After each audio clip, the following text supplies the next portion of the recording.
Miomo. Kiwaza mmesikia vile familia imesema ni kwamba wenyewe hawawezi kutoa miomo kwa sababu sio watu 5 au 6 wamekufa ghafla sehemu moja. Lakini mimi natoa miomo kwa sababu ni wakilishi wa zone ya 5 kama kiongozi, na wiki 2 hizi tumekuwa na sanduku mbele zetu 6. Kwa hiyo lazima tuseme miomo. Miomo ni wetu. Aliyelala mbele yetu kama mnavyojua ni kijana, alikuwa mshupavu, alikuwa na upendo, hakuwa ni mtu wa kujiona. Kwa ukweli Mama Deville amesema majina yake, lakini kuna lingine nimesahau. Usafi kwanza. Kwa hiyo mtu huyu alikuwa ni wa muhimu sana na inasikitisha. Napomwona amelala hapa, kibinafsi ananikumbusha msiba wa Eselo Mashua. Kwa hiyo kama zone tuna majonzi sana. Ila pia nitaenda kuwaasa ndugu zetu ambao mnaokuwa mmekuja kwenye msiba namna hii, msikae hapo kwa ajili ya kusikiliza mtu anakosea namna gani kwa ajili ya kucheka. Kwa sababu uenda na wao ukifika hapa mbele, huwezi kusema maneno mawili mbele ya watu. Kwa hiyo mwe mnakuwa na heshima. Kiongozi akisimama anazungumza, sikiliza. Jamani, tumetoka wapi? Ni wapi? Miomo. Kama nilivyowaambia, mimi ni kiongozi katibu wa zone ya 5. Mnamo muda tulikuwa kwenye kikao, na kikao chenyewe hakikutufurahisha kwa njia nyingine kwa sababu kilikuwa kinatupotezea muda. Mama Deville alikuwa anapiga simu mara kwa mara, mko wapi? Kikao kilisema hivi, ni siku kwanza tariki 16 mpaka tariki 22 huyu mwezi, kuko kampeni ya kupinga udanganyifu kwenye shughuli zote za iweni, hususan kwenye resettlement msio mnatoa rushwa, hospitalini msio mnatoa rushwa, sijui store msio mnatoa rushwa. Kwa hiyo mambo mengine tulisikia, lakini hakuna namna, utasikiliza tu. Tole wabene bia olya bia lile mto obokeni bia lomo bia sona obokeni bia lomocha umboka na alende ni wechi.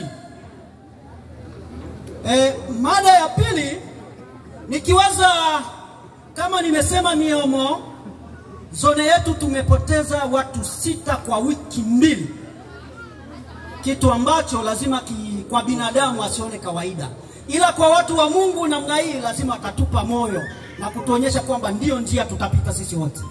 Bwana Yesu asifiwe. Kwa hiyo basi,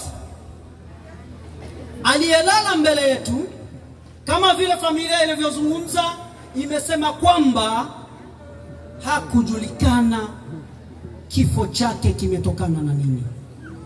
Kwa kweli nasikitisha, lakini hakuna namna. Ila miongoni mwao watu 6, kuna wengine wamebainika kufa kwa sababu ya kunywa pombe bila kutumia chakula. Jamani, kutumia kinywaji sio tatizo, lakini namna ya kutumia kinywaji tuwe tunajipenda, kwa sababu mtu anapolala mbele yetu namna hii hatorudi tena. Alikuwa anafanya kazi, alikuwa anatusaidia. Kwa hiyo pale tunapojilinda, hata tunasema Mungu anakuwa ameamua, inakuwa ni vizuri tujilinde kwa ajili labda ifike ile siku kamili Mungu aliyoiamua. Bwana Yesu asifiwe.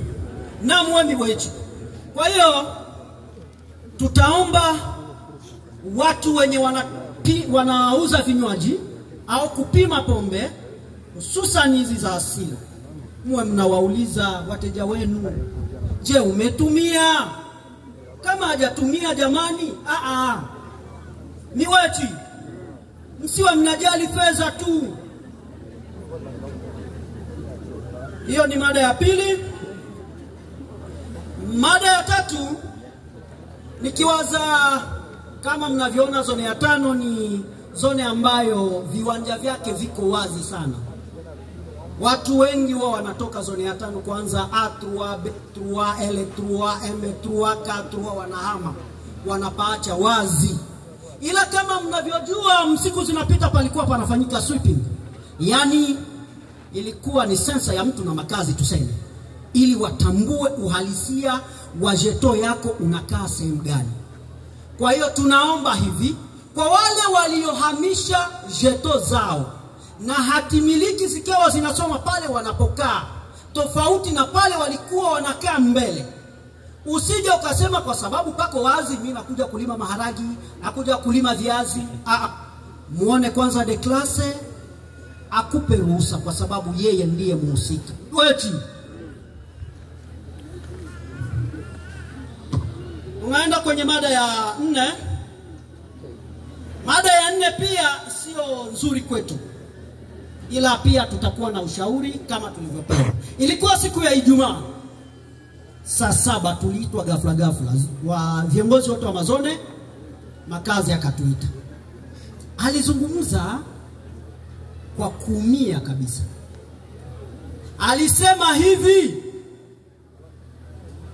tangia hivi ninavyozungumza hapa nisisikie shirika lolote la wakimbizi linalogawa kitu chochote. Nikiwaza haitokuwa furaha kwetu, kwa sababu nyakati zingine ilikuwa inasaidia, unaweza kupatikana kasabuni, mchele, kasukari. Lakini amepiga marufuku na akasema hivi anashangaa kuona kuna mashirika ya wakimbizi wanakuwa wanarusha mpaka kwenye mitandao, wanaonyesha vitu venye wako wanafanya, kana kwamba mashirika ya Tanzania yameshindwa kuhudumia wakimbizi.